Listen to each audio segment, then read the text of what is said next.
kick off this term, the chess seminars for this term, with a talk from Quassim Cassam on some vices of vice epistemology, which I take sounds like an exercise in humility rather than some virtues of virtual epistemology would be an exercise in hubris. This is also, I think, the inaugural. It's the first seminar associated with the Humility Project, funded by the John Templeton Foundation, which we're exploring humility and hubris in the context of the history and philosophy of science. That's our particular focus.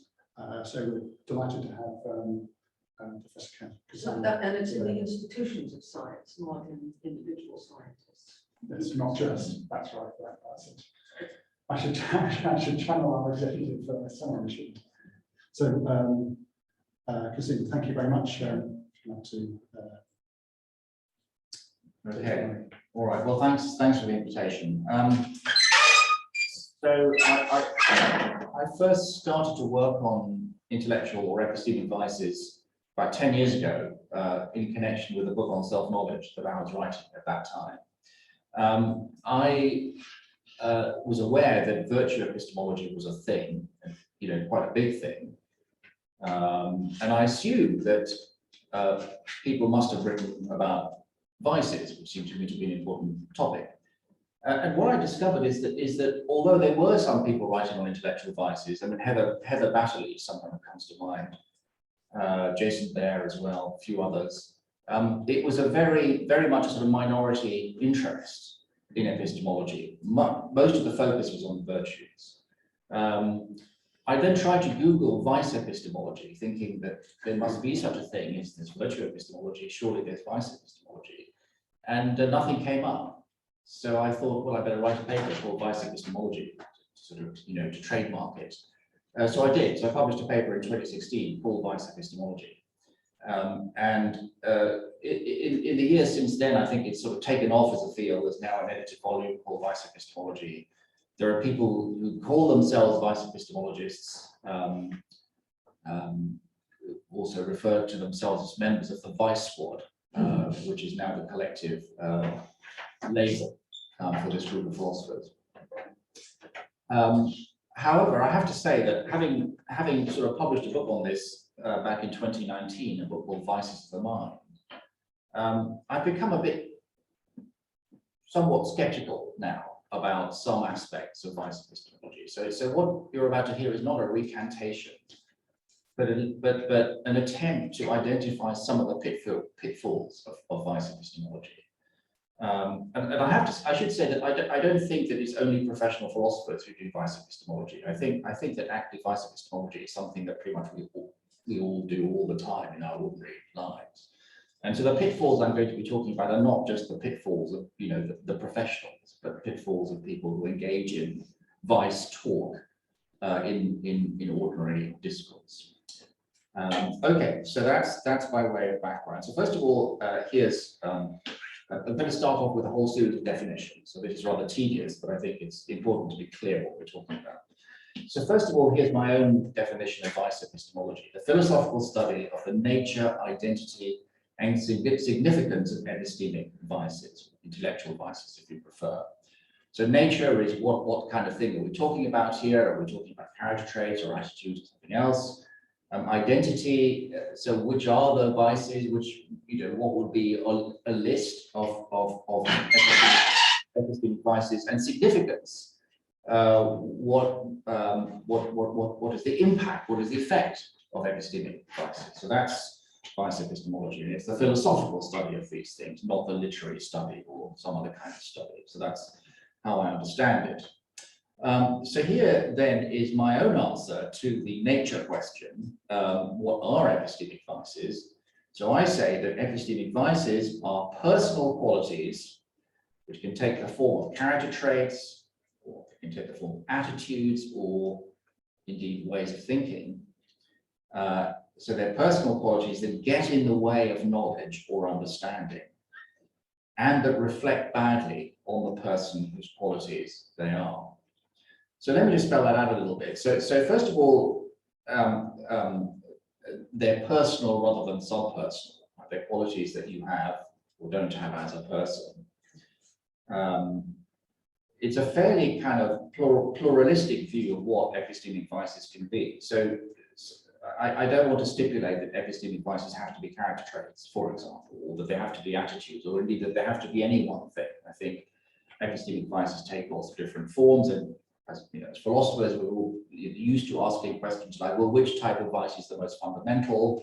And I'm just not really interested in that. That seems a very boring question. I say that they get in the way of knowledge or understanding. And what I mean is that they get in the way of knowledge or understanding in a systematic way. So it's not just that, you know, if closed-mindedness is a vice, it's not because it sometimes, on occasion, very rarely gets in the way of knowledge, but because it systematically does so. They reflect badly on the person whose qualities they are. I mean, in the book, I talked about epistemic vices as blameworthy or otherwise reprehensible personal qualities.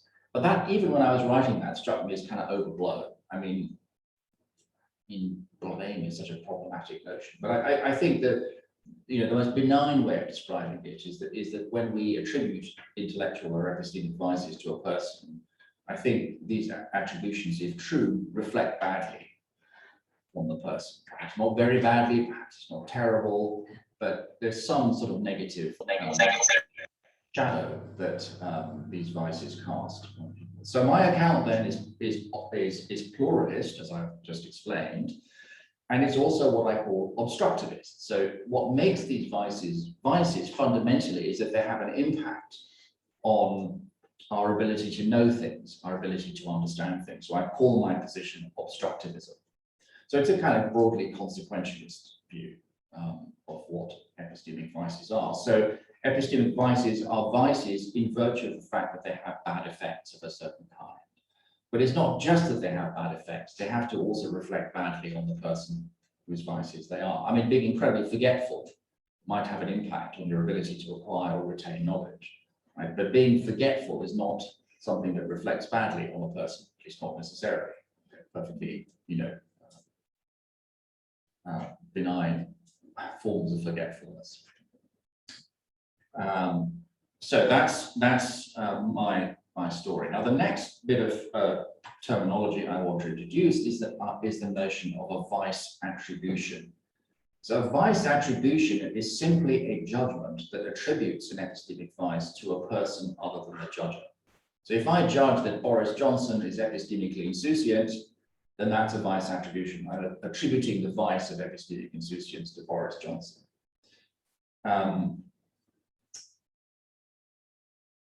Of course, you could attribute epistemic vices to yourself.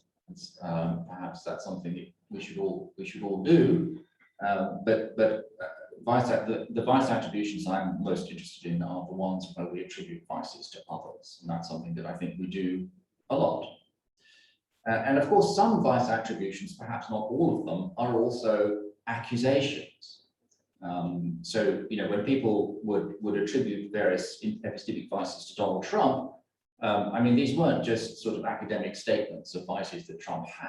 I mean, they were intended, I think, by many of Trump's critics as accusations. He was accused of being stupid, lazy, deluded, whatever. These are accusations. I mean, you can, of course, attribute epistemic vices to historical figures. And in that case, perhaps it's less clear that we're sort of accusing them of anything. We're just attributing something to them. My focus here is going to be on accusatory vice attributions, the sort of thing that is become a staple of political debate, right? where different sides in political debates accuse the other side of being epistemically vicious in one way or another. So what I'm talking about then is what Ian Kidd describes as epistemic vice charging. So Ian was, I believe, in Durham at some point, so he's one of your own. And this is how Ian defines epistemic vice charging. It's the critical practice of charging other persons with epistemic vice. Now, as I said in my introductory remarks, it seems to me that vice attributions and indeed vice charging, these are integral to folk psychology. These are things that people do a lot, not just in the context of philosophy seminars.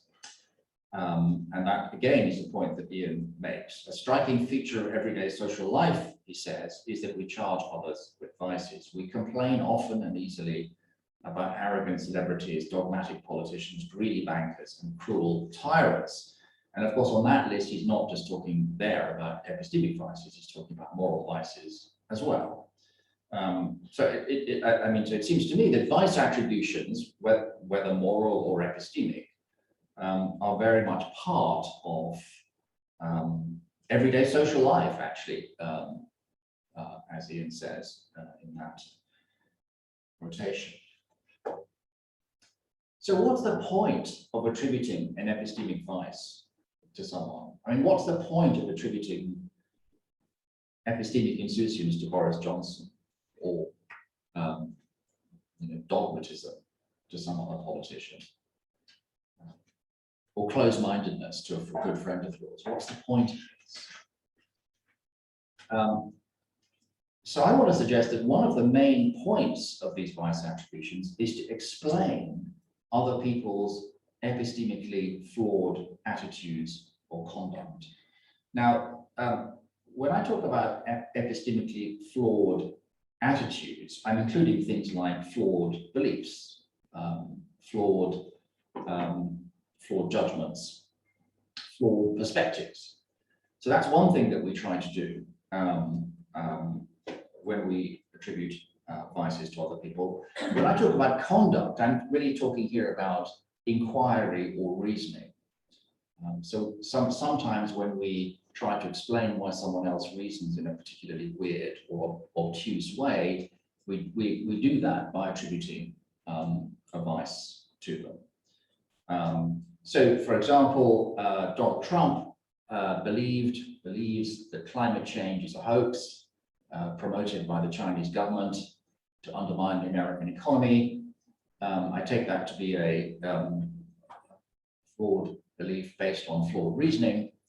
And if I want to try and understand why he has that flawed attitude or flawed reasoning, why he engages in flawed reasoning, the natural explanation is by attributing a vice to him. Now, of course, there are other possible explanations. Of course, then you might think, well, maybe it makes more sense to think in terms of subpersonal cognitive biases. That's another way in which people explain flawed reasoning. And of course, there's a whole cognitive bias industry, canon and so on. But the point I'm really trying to emphasize here is that vice attributions, even in folk psychology, are intended to have an explanatory role. I mean, if it turns out that they don't explain anything, then that's going to be, that's a real strike against this enterprise. So I'm just going to use EFACS as an abbreviation for epistemically flawed attitudes or conduct. And of course, the notion of what counts as an epistemic flaw, of course, is a huge, it's a huge area. And I take it that the mere fact that a belief is false might not count as an epistemic flaw if the belief if it's a justified false belief. All right. So explanations of EFACS by attributing epistemic vices are what I call vice explanations, and these explanations are personal level explanations rather than subpersonal. Right, so I'm not talking about Daniel Kahneman style fast thinking at this point. I'm talking about something that's happening at the personal level, and it seems to me fairly obvious that these vice explanations are evaluative. So by representing a person as epistemically vicious, these attributions are also implicitly evaluating that person, and the implicit evaluation is, of course, a negative evaluation. Okay, so here are some examples of vice explanations of EFACS. And it's all, I think it's really helpful actually to have some concrete examples. So the first two are from my book, and the third one is more recent. So some of you may know of a book by Tom Ricks, called Fiasco. So Ricks is a New York Times journalist who published this book in 2007 about the planning in the Bush administration for the 2003 invasion of Iraq. And the title of the book says it all. I mean, basically, Ricks's line is that people like Donald Rumsfeld and Cheney were unbelievably arrogant and overconfident, and essentially screwed up the plan because of their arrogance and overconfidence. So they wouldn't take advice, they wouldn't listen to the military, who knew more about it than they did. They assumed that the Americans would be welcomed with open arms by Iraqi citizens, that everything would be smooth and easy. Right? So Ricks essentially proposes in that book a vice explanation of very important decisions and very important thinking in the Pentagon. And if you haven't read Ricks's book, I highly recommend it. I mean, it's a very compelling read, and it's particularly compelling if you read Ricks through the lens of vice epistemology. Another famous example, so there's a whole area of scholarship on surprise attacks, very interesting area. So surprise attacks like Pearl Harbor, Operation Barbarossa, and this example, the 1973 Arab-Israeli War. So there's a very interesting book on this subject by Yuri Bar-Joseph, and it's basically about the fact that Israeli military intelligence had really excellent, compelling evidence of an impending Arab attack on Israel in 1973. But all of this evidence was dismissed by the director of military intelligence, who had a theory about what the Arab countries would or wouldn't do. And his theory was that the Arab countries would not attack Israel because it would make no sense for them to attack Israel. And evidence that came in that actually pointed to the fact that they were about to attack was simply dismissed by this guy, right? So the thesis of the book is essentially the closed-mindedness of a certain kind, dogmatism, were the two vices that explain this absolutely monumental intelligence failure. And indeed, if you read the literature on intelligence failures, which is a very interesting area, I mean, you see how epistemic vices certainly play a role. I mean, there are lots of other things that go into explaining intelligence failures too. Many intelligence failures are institutional or organizational failures, but not just that. The third example, very recent example, is from H.R. McMaster's book, Battlegrounds. So McMaster was Donald Trump's national security advisor for a while, recently published this really terrific book, actually, on failures of American foreign policy. And one of the chapters is about the failure of the United States to deal realistically with Russia. And the thesis, one of the theses of McMaster's book is that successive American administrations have been guilty of wishful thinking, that's an epistemic vice, and also what he calls strategic narcissism. So strategic narcissism is basically the vice of thinking that your country, that the United States is the only country that really had agency in the world. That what would happen depended, what happened in the world depended essentially on what the Americans decided. Yeah. So it's underestimating the ability of China and Russia and other countries to actually influence international outcomes. So McMaster wants to say that, well, that's strategic narcissism. So these are all, I think, very interesting and actually, when we go into details, seem to me very compelling examples of vice explanations of EFACs and vice explanations of EFACs that, you know, had huge, massive consequences. And of course, nowadays everyone's running around, you know, like headless chickens, talking about why didn't we see that, you know, Russia was so bad. And McMaster's view is that, well, you know, this was because you engaged in wishful thinking. I mean, the evidence the evidence of what Putin was capable of and what he was planning to do, the evidence has been there for years and years and years, simply ignored by European and American administrations. For a whole variety of reasons. Some people, obviously something to do with self-interest, but wishful thinking is a big part of it. So at this point, I think that the Vice epistemological project looks in good shape. I mean, I think these are good examples of the project in action. However, I think that there's also a tendency to resort to Vice explanations in cases of political disagreements. I call this mission group.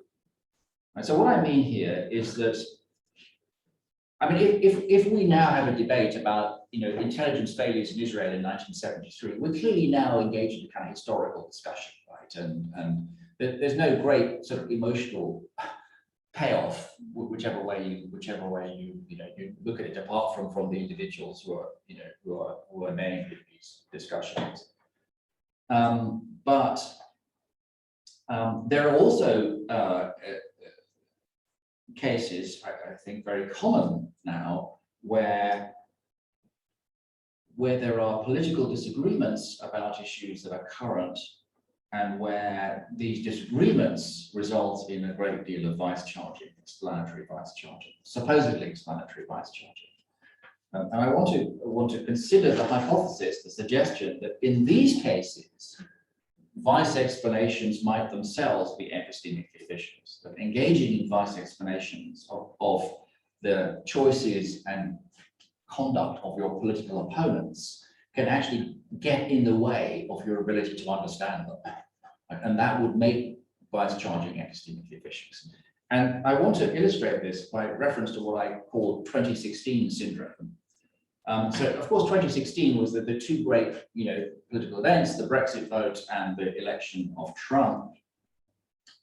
And if you look back at a lot of the commentary that was around at the time, and that I think is still around, the Brexit vote and the win for Trump led, I think, many liberal commentators to offer vice explanations of the beliefs and preferences of large numbers of voters. Right? So basically, I mean, the straightforward vice explanation was essentially people just had to be very stupid to vote for Brexit. They had to be very stupid to vote for Trump. I mean, that's the most straightforward. Stupidity presumably is an epistemic vice, right? So that seems a kind of completely straightforward vice explanation of political choices. And these are explanations offered by commentators who found these choices repugnant. Right? I mean, so of course, the people who offered these explanations were people who thought that Brexit was a terrible idea and who thought that Trump was a terrible person. And therefore, people who voted for these things had to be epistemically vicious. So they were ascribed a whole bunch of vices like naivety, gullibility, stupidity, wishful thinking, prejudice, and so on. Now, of course, sometimes these vice accusations are sort of rhetorical. It's part of a give and take of political debate. But it seems to me that they were also sometimes perfectly serious. I mean, they were offered a serious analyses, serious explanations of why, how is it that working class voters in Wales or in around here in the northeast, how is it that they voted en masse for Brexit? Right? People would say things like, but didn't they realize that there's all this EU money coming in? There must have been, something had clearly gone wrong with their reasoning or thinking processes for them to have arrived at that result. And so this sort of vice charging, this sort of vice explanatory project is not something that's just confined to philosophers. Right? Here I'm talking about something that was done by a lot of political commentators and just ordinary folk. And there are also many other examples of what I call contentious vice explanations. Of course, there are vice explanations of conspiracy theorizing, so I'm guilty of some of that. So attributing belief in conspiracy theories to the epistemic vices of conspiracy theorists. There are various explanations of vaccine hesitancy or vaccine skepticism. That the best explanation for the fact that people are vaccine hesitant is that they are, if not ignorant, then they reason poorly. They reason poorly. They don't understand evidence, so on and so forth. And various explanations of climate change, skepticism, and/or denialism. So these are all cases of live, highly contentious issues where vice explanations, I think, have become very much part of the way that these issues are discussed. And as I said, I've done some of this myself. So now there are some people who are very critical of this, this approach. And I want to talk now about an article by Jeffrey Friedman called "Is Political Irrationality a Myth?" And Friedman is very critical of this habit of, as he calls it, psychologizing other people. Okay, so this is how he understands psychologizing. You psychologize other people when you ascribe beliefs that you don't understand or beliefs that you disagree with to the irrationality of those who hold them. Okay, so so I don't agree with Brexit.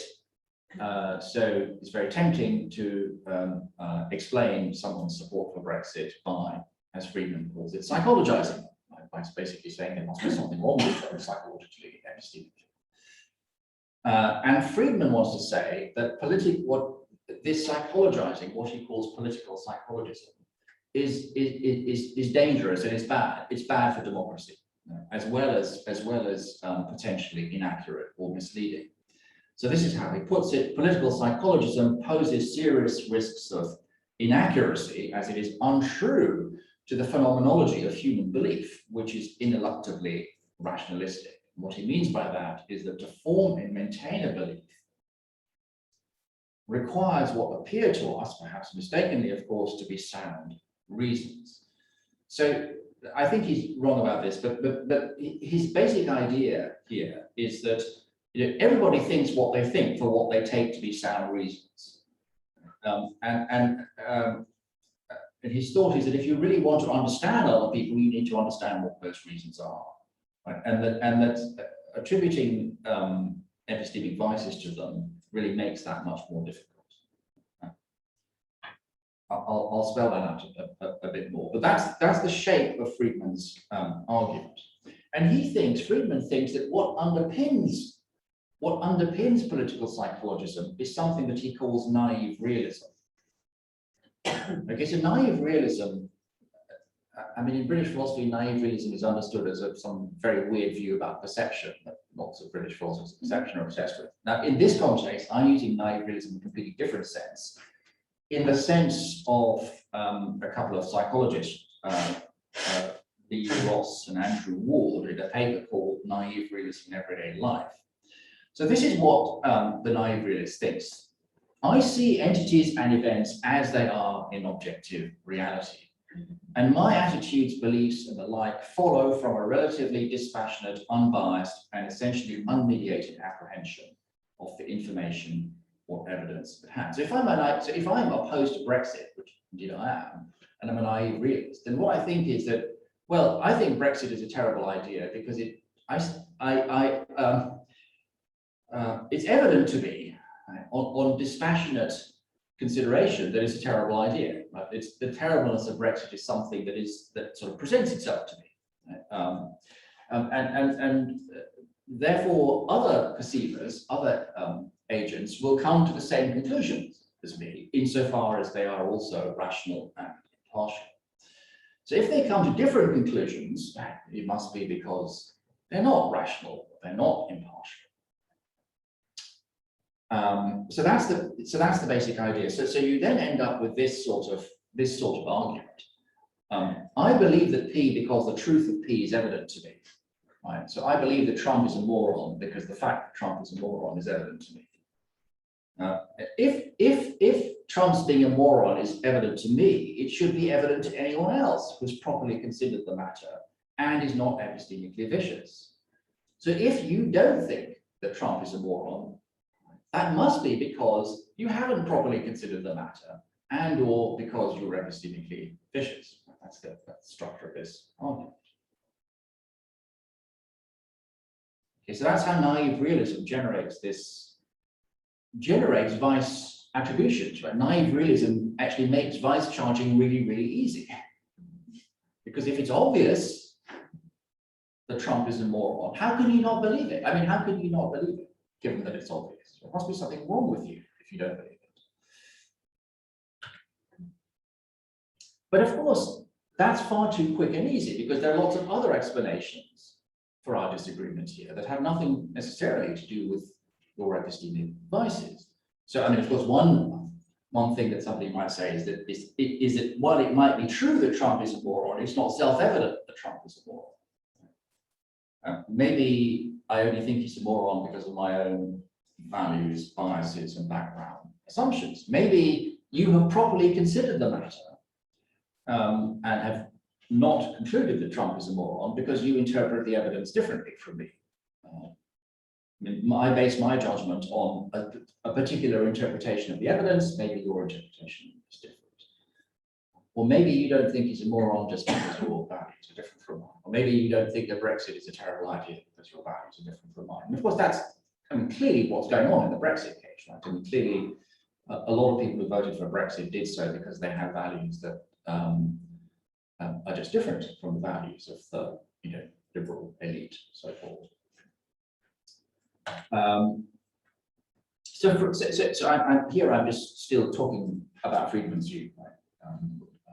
So Friedman thinks that there's a sort of lesson here for all of us, really. And the lesson is that if I'm trying to understand why you think what you think, if I'm trying to understand why you think Trump is not a moron, what I should do is to bracket my own agreement or disagreement with your belief. So to do justice to your belief and to do justice with your reasons for believing it, I need to bracket the fact that I don't agree with you. And so this is Friedman's idea. He says, if we fail to follow this injunction, we become unable to understand the other on her own terms, i.e. as a rational being. And this will leave us little recourse but to seek irrationalist explanations of our disagreements with the other. And of course, bracketing, I've used bracketing, and bracketing has another use in sort of continental philosophy. Right? So in the phenomenological tradition, there's a understanding of bracketing, which is in fact not unrelated to bracketing in this context. Okay, so I want to respond to Friedman. Right? So I think that Friedman is right in some ways, but I think he's also wrong in some ways, and he sort of goes too far and makes some mistakes, but in another sense he doesn't go far enough. So here's what I think is wrong with Friedman. What I think is plainly wrong with his argument. Right, so he says that human belief is rationalistic. And so what he means is that we all have, whatever it is that you always believe it for what you take to be good reasons. Now, I'm not sure that that's actually true. I mean, I don't know that people who believe in God think that they believe in God for what they take to be good reasons. But in any case, even if it's true that the things that you believe for what you take to be good reasons, that does not show that you aren't epistemically vicious. It does not show that that belief of yours is not the result of your epistemic vices. Indeed, the very fact that you take yourself to have good reasons for your belief might itself be the result of one or more of your epistemic vices. So I mean, the fact that Trump thinks that he has good reasons to believe that climate change is a hoax does not show that Trump isn't epistemically vicious for having that belief. Right? I mean, it could be true both that epistemic vices underpin his belief and that he thinks he has good reasons for the belief. Right? So there's no easy win here for Friedman. By simply pointing out that we think we have good reasons for our beliefs doesn't invalidate vice explanations, to show that they're not correct. I think there's also something funny about bracketing, this idea that, you know, we ought to just bracket questions about the truth or falsity of someone else's beliefs. I mean, so take what I call Icke cases. Okay, so Icke cases are named after David Icke, right? So David Icke, for those of you who don't know, was a BBC sports journalist many years ago, who's reinvented himself as the promoter of really wild conspiracy theories. The most famous of which is that the world today is essentially run by shape-shifting reptilians, lizards, essentially, and that many of the most powerful people in the world today are actually lizards who originate in some different universe who've taken human form. Now, if I ask myself the question, well, why does he believe that? Why does he believe that? It's not entirely clear that this is a question that I can address in a serious way while being agnostic as to the truth or falsity of his beliefs, right? I mean, I can't be agnostic about this. I mean, it seems, you know, the question that I'm asking here about Icke is a question that arises precisely because the belief is so absurd. That's what makes it a pressing question. Right? If I didn't think the belief was absurd, then I wouldn't be asking the question. You know, how could he believe it? Right. So this whole, I mean, I can sort of see why Friedman thinks bracketing is a good idea, but there are also limits to it. And of course, you know, there are also the examples I gave earlier on. You know, the Yom Kippur and the Iraq War and so on. In those cases, well, I think vice explanations are really demanded and in very good shape. There's another kind of curious aspect of Friedman's argument, which is that he's really big on the idea that people have beliefs for what they take to be good reasons. And that leaves it open whether they actually have good reasons for their belief or not. And of course, as I'm sure you all know, there's a whole interpretationist tradition in the philosophy of mind associated with Davidson, which argues that it's not just that people think that they have good reasons, but that in some sense, for them to be believers at all, they must have good reasons in a certain sense. So this is a famous Davidson quotation: making sense of the utterances and behavior of others, even their most aberrant behavior, requires us to find a great deal of reason and truth in them. And in a similar vein, this is Davies and Coulthard: if we cannot make any sense at all of how a certain person could reasonably have arrived at a particular belief, this counts provisionally, if not decisively, against the attribution of that belief to that person. So if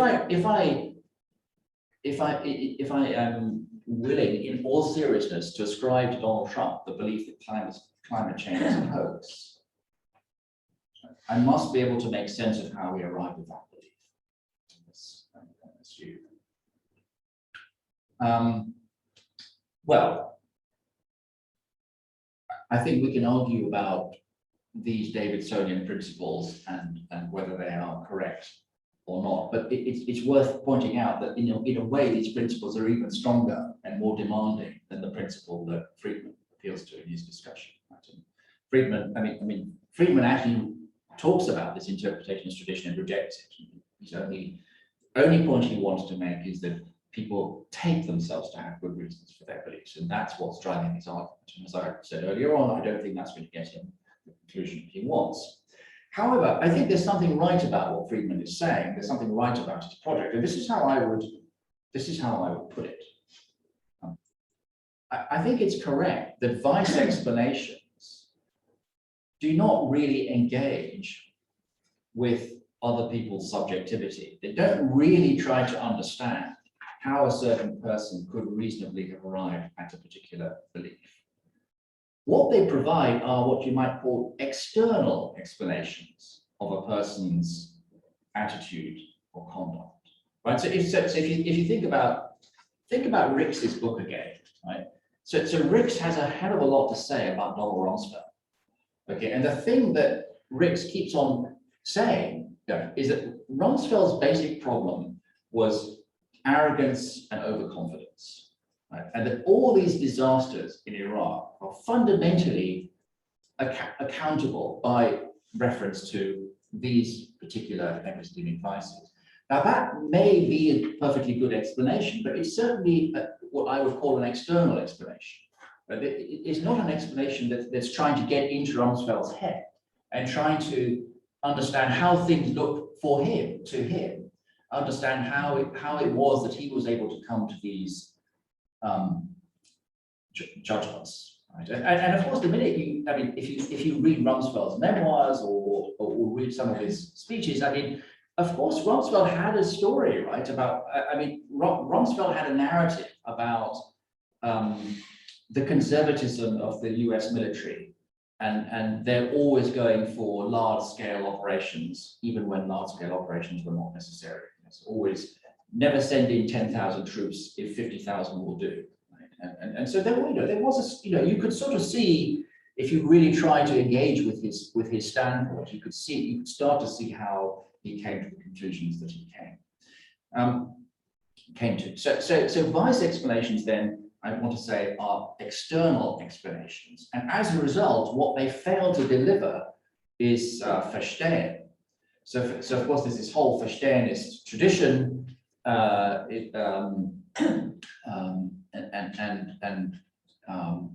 the point of Verstehen is to try to understand phenomena from the point of view of the social agent. Right, so a Verstehenist approach to Trump or a Verstehenist approach to Boris Johnson or to Rumsfeld would be one that actually takes seriously the task of trying to understand their effects from their point of view, from the point of view of the agent. Now, that is something that you're not doing when you engage in vice explanations. Now, of course, Verstehen can be incredibly difficult to achieve, right? So, a really interesting example that is worth thinking about is the Ike example, right? So think about a Verstehenist approach to Ike, right? So does he really believe what he says about the world being ruled by lizards? And if he does, is it possible for us to get into his head to the extent of trying to being able to reconstruct in an even halfway plausible way how he could come to that belief? And it is very interesting how Ike has very often been accused of anti-Semitism. Right? What people very often say about Ike is when Ike says lizard, what he means is Jew. Right? And indeed, Ike was, there have been attempts to deny Ike, travel rights to Canada and North America, on the grounds that he's an anti-Semite.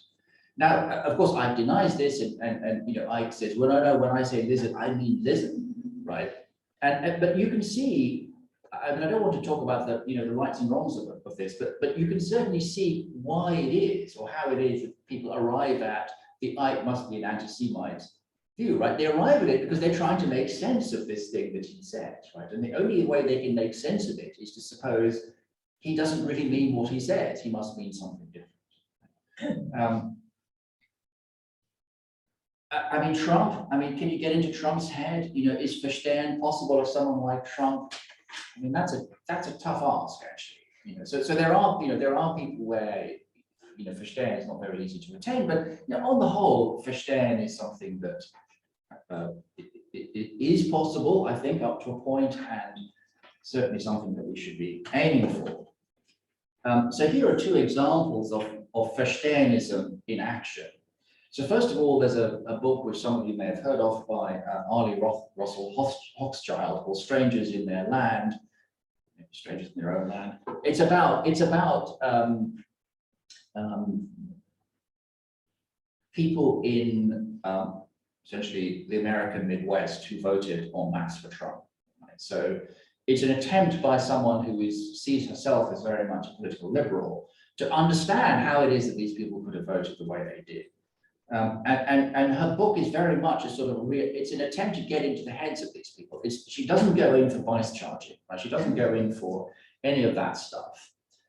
So she says, as a sociologist, I had a keen interest in how life feels to people on the right, to understand their emotions, I had to imagine myself in their shoes. Trying this, I came upon their deep story, a narrative as felt. Right. So this is about, a kind of sympathetic engagement with with a standpoint that one doesn't find appealing oneself. More recently, I've had a go at doing this with people who are vaccine skeptics or vaccine hesitant. So there's a recent paper of mine where I argue that it's not, this is a quotation from the paper, it's not possible to make sense of their vaccine hesitancy without engaging with their reasons and trying to understand why they strike some people as good reasons. A willingness to engage with the subjectivity of hesitators is essential, and vice explanations seem much more likely to obstruct than to facilitate verstehen. Now, this is not because I'm sympathetic to vaccine hesitancy, right? I mean, but it's rather that there's a serious project here, which of course governments need to undertake, which is if you want to figure out how to deal with vaccine hesitancy, you need to understand how it is that people are vaccine hesitant. Right? You need to, and it's no good just saying, well, they must be, and then fill in your favorite list of intellectual vices. That is just not going to get you anywhere. So when I talk about Verstehen, I see the Verstehen is just having, a number of resources that they can use to make sense of other people. So there's empathy, of course, it's a kind of famous one. Rational reconstruction, the attempt to reconstruct the reasons for which a person believes something or acts in a certain way, with a view to uncovering at least a semblance of cogency in their reasoning. It's generally not going to be a good idea attributing to people reasoning which doesn't even have a semblance of cogency, because that makes it hard to understand how they could have engaged in it. And the third part of the Verstehen toolkit is what I call narrative reconstruction. So I think this is, in a way, the most important thing, that actually, when people try to explain their choices, what people do is they tell stories. So people who try to explain their support for Trump or their support for Brexit, they have a story. They have a story to tell. And it's a story that's maybe a kind of historical narrative, and it's a story that makes sense of their choices and makes sense of their decisions. And one of the things that the Verstehen needs to do is to try and discover and reconstruct the narratives in the light of which the subject's attitudes and conduct become intelligible. So you might well ask, well, why should we bother with this? Why bother with Verstehen? Why should we engage in this business? Well, one answer to that might be, well, it's actually what we owe to each other as citizens of a democracy. It's the kind of respect that you owe to your fellow citizens, even fellow citizens with whom you disagree fundamentally. I think that's a good answer, actually.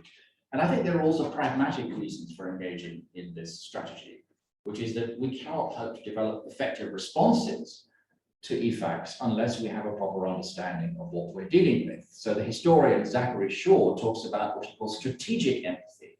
So strategic empathy is the empathy that you need to understand your political opponents. And he's not providing a kind of moral defense of empathy. He's just saying, it's just something you need. It allows us to pinpoint what truly drives and constrains the other side. But so if you think about going back to the McMaster thing, why has the West been so terrible in its reading of Putin? It's a failure of strategic empathy. Right? It's a complete abject failure to understand what truly drives and constrains someone like Putin. And that's another reason for engaging in a certain amount of Verstehen.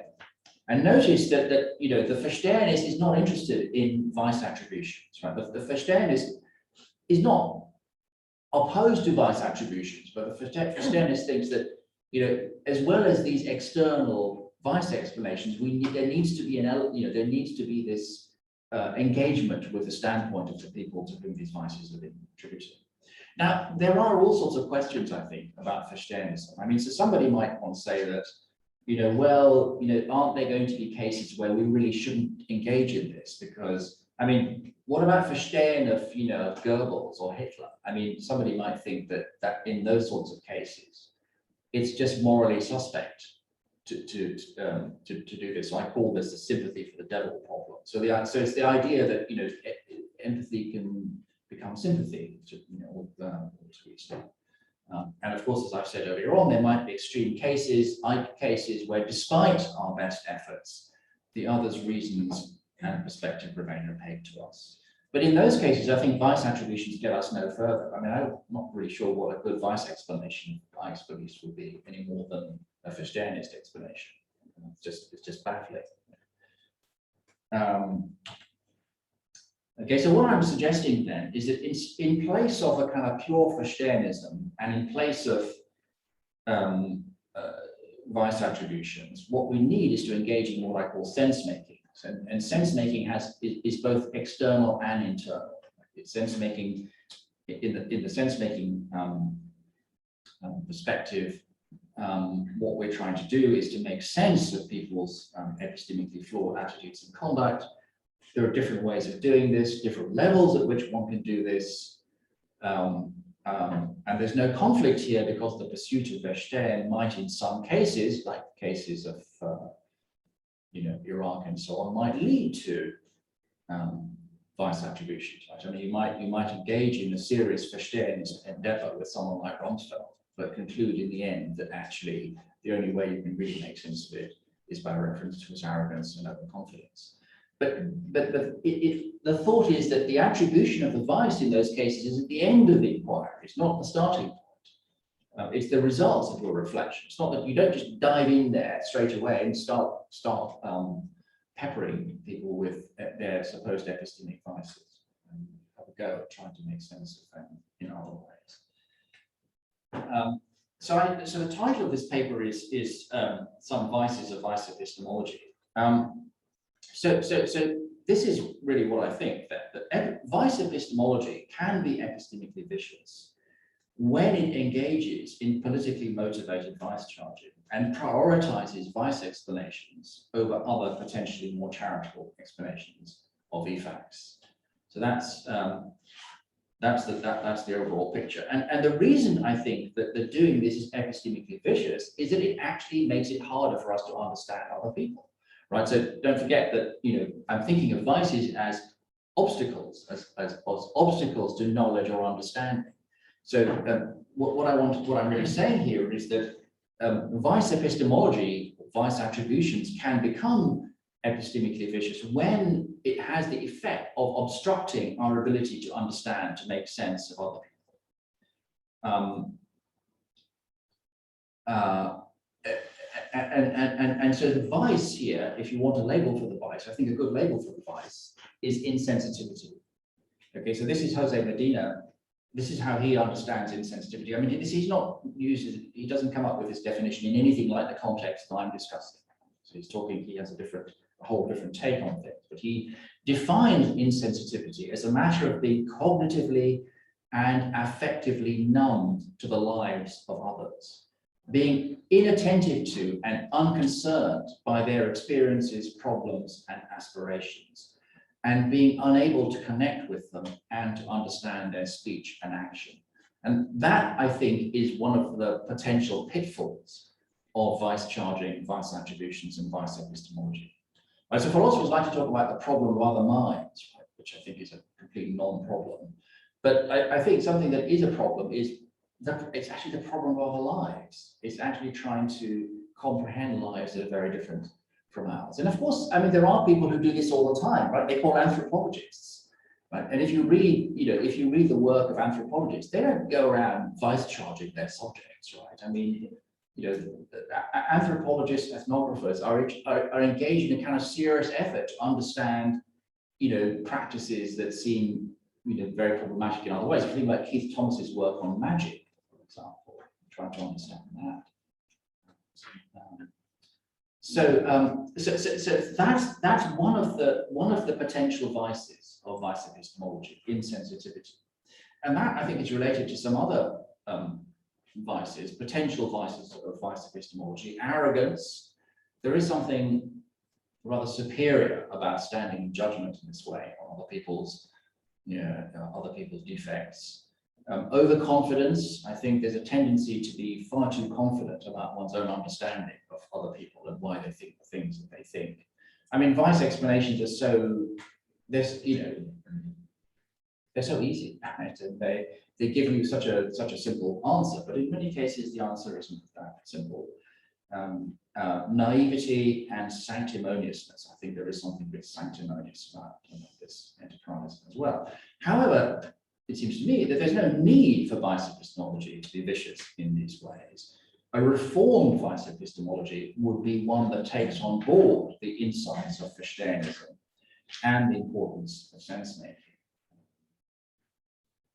So all good epistemologists need to subject their methods and assumptions to critical reflection. And that applies to vice epistemologists as much as to anyone else. So I'm not giving up on vice explanations. It seems to me there are cases where they are really compelling and unavoidable. But what I am saying is that we need to be more humble about this. We need to engage in vice explanations, as it were, as a last resort, and be very sensitive to, differences in values, differences in lived experience, that might actually explain why people end up in a place that's very different from the place that you end up. And yeah, I mean, it's humility, right? So it's all about humility. I'll stop there. Thank you very much.